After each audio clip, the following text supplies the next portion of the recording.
Jejak 98 hari ini kita berada di gedung DPR Kabupaten Minahasa Selatan, di mana bahwa ada fenomena menarik. Di gedung ini telah terjadi perubahan desain konstruksi sistem, sehingga kemudian ini menghambat proses komunikasi kehumasan antara lembaga itu sendiri dengan masyarakat. Nah, seperti apa sebenarnya fenomena ini, atau apakah memang ada desain lain yang dibangun oleh pihak DPR Minahasa? Kita akan berbincang-bincang dengan Sekretaris Dewan. Oke, selamat sore Pak. Ya, selamat sore. Oke, seperti apa kira-kira Pak ketika ada sesuatu yang dianggap aneh begitu oleh masyarakat maupun karena mereka tidak bisa melalui satu sistem untuk melakukan komunikasi dengan apa yang mereka bisa sampaikan dengan dewan, karena katanya humas itu sudah tidak ada. Nah, seperti apa? Mungkin ada hal-hal lain yang seringkali kemudian sikap itu diambil atau dirubah untuk membentuk desain konstruksi baru. Makasih. Memang kalau untuk struktur di sekretariat DPRD itu kan kita mengacu ke ketentuan aturan yang mengatur tentang struktur. Memang kalau yang lalu di sekretariat DPRD waktu aturan lama dia ada kepala subbagian humas dan protokol yang secara khusus dia di bawah kepala bagian administrasi. Di sebenarnya struktur itu masih tetap ada sampai sekarang, tetapi karena dengan ada aturan yang terbaru berkaitan dengan beberapa jabatan itu beralih fungsional. Jadi di sekretariat DPRD ini dia ada 3 bagian, masing-masing bagian dia ada 2 subbagian, berarti ada 6 pejabat struktural eselon 4 yang jabatan subbagian. Tapi sekarang dengan ada ketentuan baru sebagaimana yang sudah ditindaklanjuti oleh pemerintah Kabupaten Minahasa Selatan, di akhir Desember lalu dilakukan pelantikan pejabat fungsional tertentu. Antara lain yang beralih dari struktural ke untuk posisi humas dan protokol. Jadi untuk fungsional tertentu ini pun memang kami belum ada acuan berkaitan dengan tupoksi apa yang dilakukan, karena memang kami belum menerima itu. Jadi dengan sendirinya untuk tupoksi dari pejabat fungsional tertentu itu secara khusus yang tangani humas dan protokol itu masih tetap melekat ke pejabat yang lama, dengan tupoksi yang kami masih mengacu ke tupoksi yang lama. Jadi sebenarnya kalau untuk fungsi kehumasan memang di struktur itu tidak tergambar lagi, tetapi dalam prakteknya sehari-hari masih tetap ada. Dalam arti kami masih melaksanakan sesuai dengan aturan yang lama, karena pejabat fungsional itu sampai sekarang pun tupoksi dari pejabat fungsional tertentu itu belum keluar. Ada tidak undang-undang kemudian pasal tertentu yang merujuk tentang adanya perubahan itu? Kalau aturan pasti ada, tapi memang kalau pasal rujukannya itu kami belum harus lihat dokumen ada, karena kami tidak hafal. Tetapi ada karena sudah dilakukan pelantikan oleh Bupati Minahasa Selatan di akhir tahun lalu untuk pejabat fungsional.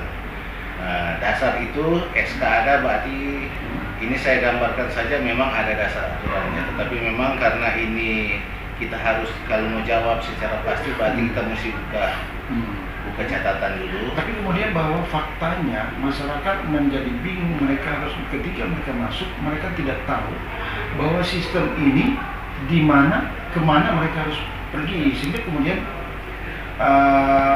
kelihatan ada beberapa yang harus pergi terlunta-lunta, sehingga akhirnya bawa JTC, bawa JT ini. Nah, ini artinya begini, sebuah lembaga yang harusnya bisa sangat responsif terhadap interaksi yang membutuhkan kebutuhan-kebutuhan yang sifatnya psikologis, emosional masyarakat yang memang berbagai warna, tetapi kemudian sistem ini tidak mendukung. Nah, seperti apa kemudian harus ditanggulangi dengan cara ini? Kalaupun tadi seperti ada perubahannya, tetapi kemudian seperti masih ini, tapi ini kata masih dalam tanda kutip, sementara beberapa staf menyatakan sudah tidak ada. Nah, ini kan menjadi fenomena menarik bahwa sistem bagaimana dia harus betul-betul respons, tapi faktanya menjadi mereka seperti terkatung-katung ya. Kasih memang itu yang karena perubahan.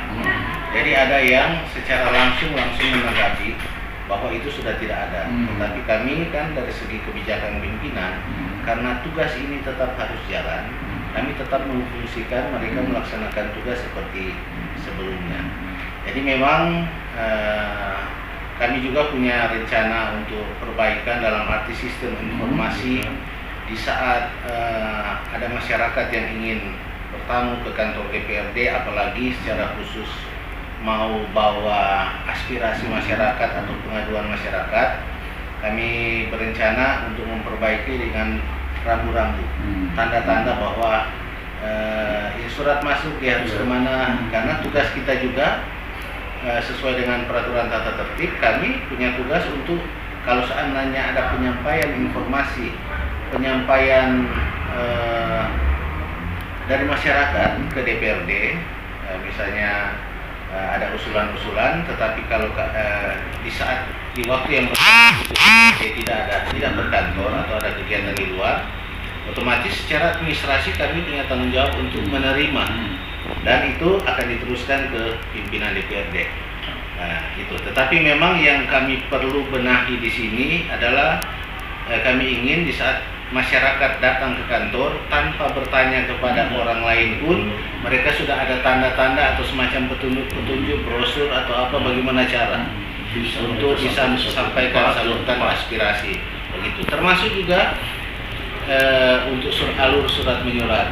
Alur surat menyurat sebenarnya kita punya sistem belum berubah, bahwa surat masuk ke lembaga dewan ini harus melalui satu pintu, yaitu di sekretariat DPRD. Nanti dia akan berjenjang, surat itu akan mengalir secara terstruktur berjenjang ke pimpinan dewan lewat sekretaris dewan, baru diteruskan. Nah, begitu juga dengan apabila ada imbal balik dari ada respons berkaitan dengan surat, dia harus bertindak bagaimana. Kami sekretariat DPRD juga yang siap fasilitasi sesuai aturan yang berlaku. Jadi memang ini perlu.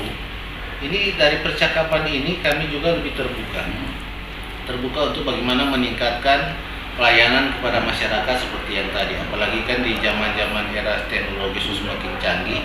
Jadi sebenarnya informasi kegiatan-kegiatan ini kami berupaya ke depan kita tidak ketinggalan teknologi. Teknologi informasi kan bisa lewat media sosial atau apa begini.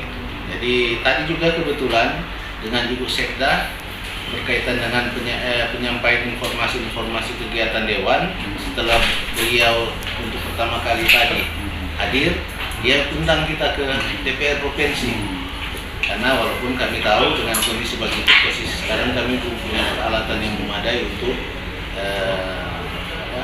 semacam teknologi informasi. Oke, demikian perbincangan kita dengan Sekwan terkait dengan bagaimana efektifnya komunikasi antara kebutuhan masyarakat dengan sistem lembaga itu sebagai garda terdepan dalam melakukan pelayanan masyarakat, sehingga kemudian bahwa Dewan benar-benar tidak memberikan kebingungan bagi penyalur aspirasi bahkan keluhan masyarakat, dan mereka selalu tepat berada pada